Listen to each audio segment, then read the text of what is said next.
One.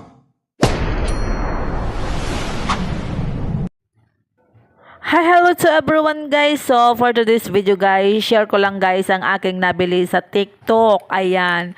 So, yan guys ay online na nabili ko guys. So, ito ay USB rechargeable LED booklight. So, ayan guys.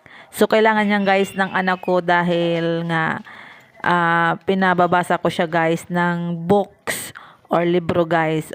So ayan guys, minsan guys, so madilim, brown out dito sa amin. So kailangan ko guys 'yan para sa anak ko guys. So ayan nga guys. So ayan guys. So ayan, mabilis lang naman siya guys i-assemble or ibuksan guys. So ayan, mayroon siya guys na ayan guys, LED na lights guys. So ayan guys, i-try nga natin guys buksan ang yan nga guys na rechargeable book lights. So ayan guys, so inipit ko lang siya guys sa book. So as you can see guys, maganda naman siya guys gamitin. So hindi siya guys madilim.